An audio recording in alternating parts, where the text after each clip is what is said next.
जय श्री महाकाल। अवधेश। मद यानी शराब। शराब का प्रयोग क्यों होता है साधनाओं में? क्या शक्तियों को शराब चढ़ाना सही है या गलत है? यदि आप जीवन में आर्थिक व पारलौकिक समस्याओं से परेशान हैं अथवा किसी भी तरह का साधना संबंधी मार्गदर्शन, आध्यात्मिक अथवा भौतिक मार्गदर्शन प्राप्त करना चाहते हैं तो कॉल मी 4 ऐप से कॉल करें। डाउनलोड करें कॉल मी 4 ऐप और सर्च करें विश्वनाथ अघोरी, रहस्यों का सौदागर, विचारों का समंदर। शराब चढ़ाने से होता क्या है, क्यों चढ़ाई जाती है? आज इस क्यों का रहस्य दूंगा। शराब चढ़ाने के बाद कुछ क्रियाएं बदल जाती हैं और कार्य जल्दी क्यों हो जाता है। लेकिन एक और बात है, भय के आवरण में जो शख्स लिपटा है कभी तरक्की नहीं कर सकता है। क्यों? क्योंकि उसका भय ही उसे मार देगा। यदि कोई व्यक्ति ये भय लेके ऐसी क्रियाएं करता है कि मैंने ऐसा कर दिया, तो निश्चय ही उसका भय उसको मार देगा। क्यों? क्योंकि अज्ञात बाबा उसके जीवन में वही प्रकट करेंगे जिस चीज़ को वो बार बार याद करता है, चाहे वो चीज़ अच्छी हो या फिर बुरी हो। इससे अज्ञात बाबा को कोई लेना देना नहीं है। उन्हें सिर्फ इस बात से लेना देना है कि तुमने याद क्या किया। जैसा बुलाओगे वैसा ही जीवन में घटित होगा। तो बात यहाँ पे ये आती है कि शक्तियों को शराब देना सही है या गलत है। शराब का महत्व क्या है? शराब का महत्व क्या है? शराब का महत्व ये है, जिस तरीके से आप व्यवहारिक जीवन में जब किसी व्यक्ति से कोई काम कराना चाहते हो, यदि वो व्यक्ति शराब पीता है तो आप उससे एक शराब के प्याले में ही सारा काम करवा सकते हो अपना। इसी तरीके से, लेकिन ये अवस्थाएं अलग हैं। व्यक्ति में शक्ति में भेद है। व्यक्ति में शक्ति में भेद है, इसलिए भेद है क्योंकि व्यक्ति अलग तरीके से कार्य करता है, लालच में कार्य करता है, लेकिन शक्तियां भक्ति से चलती हैं।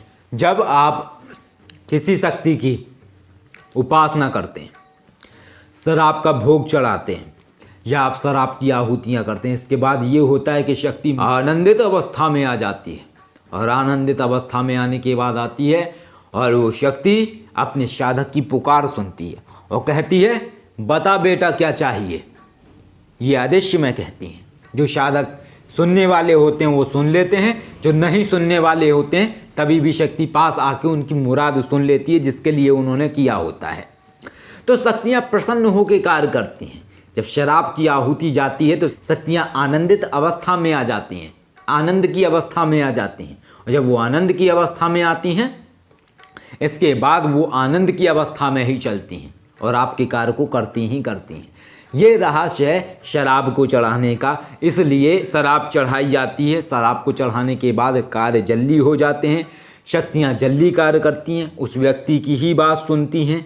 जो व्यक्ति उस शक्ति का आवाहन करता है शराब आहुति दे के, शराब का भोग लगा के, और जितने भी इस तरीके की शक्तियाँ हैं, जैसे कि अपने भैरव जी हो गए, माँ काली हो गई, इस तरीके की शक्तियों के लिए आप इस तरीके की शराब का भोग लगा सकते हैं। उसमें कोई दिक्कत वाली बात नहीं है। यहाँ तक कि अगर आप भय के आवरण में नहीं लिपटे हुए हैं और अघोर की अवस्था पा गए, अघोर, अघोर यानी घोर, घोर वो जो घोर है, विकराल है, भय है। अघोर वो जिसमें कोई भय ही नहीं है। अघोर की अवस्था का मतलब ये है कि भय आपके अंदर से नष्ट हो जाए, आपके अंदर से भय नष्ट हो जाए। जब ये आपके अंदर से भय नष्ट हो जाएगा तो फिर डर नहीं लगेगा, और जब डर नहीं लगेगा तो भय के आवरण से मुक्त होने के बाद आप आगे ही बढ़ते चले जाएंगे। फिर तो आप माँ दुर्गा को भी शराब रख सकते हैं, कोई अनिष्ट नहीं होने वाला, कुछ बुरा नहीं होने वाला है। क्यों? क्योंकि आपने जो समझ लिया वही होने वाला है। आपका जुड़ाव है, आप उन्हें अपना मानते हैं, और जब अपना मानते हैं तो बुरा कैसे हो सकता है? बालक अपनी माँ के गोद में हैं, चाहे वो गंदगी कर दे अपनी माँ के ऊपर या बाथरूम कर दे, लेकिन फिर भी माँ अपने बच्चे को कभी भी उठा के नहीं पटक देती हैं। तो बस शक्तियाँ भी ऐसे ही होती हैं, यदि गलती भी हो जाती है तो क्षमा कर देती हैं, लेकिन बार बार क्षमा नहीं करती हैं। तो साधना सिद्धि का अर्थ यही होता है कि पहले तो आप भय के आवरण से मुक्त हो जाएं, भय से मुक्त हो जाएं, तभी आप साधना क्षेत्र में आगे बढ़ सकते हैं, अन्यथा आप नहीं बढ़ सकते। और शराब चढ़ाने का सिर्फ यही अर्थ होता है कि शक्तियाँ उससे आनंदित अवस्था में आ जाती हैं, ऐसी अवस्था में आ जाती हैं जो एक ऐसी अवस्था होती है जब शक्तियाँ आपके जल्दी कार्य करती हैं। और इसमें कुछ भी बुरा नहीं होता है, बुरा सिर्फ उन लोगों का होता है जो अपने अंदर डर रखते हैं। जो डर रहा है आदमी, तो वही वाली बात है कि वो चीज़ों से नहीं, वो अपने डर से मर जाता है। डर इंसान को मार देता है। तो साधना करने से पहले डर पे विजय होनी चाहिए, डर नहीं होना चाहिए।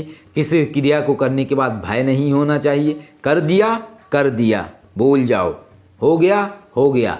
यदि भय अंदर रह जाएगा तो निश्चय ही वो भय आपके पतन का मार्ग बनाएगा। जय श्री महाकाल। आदेश।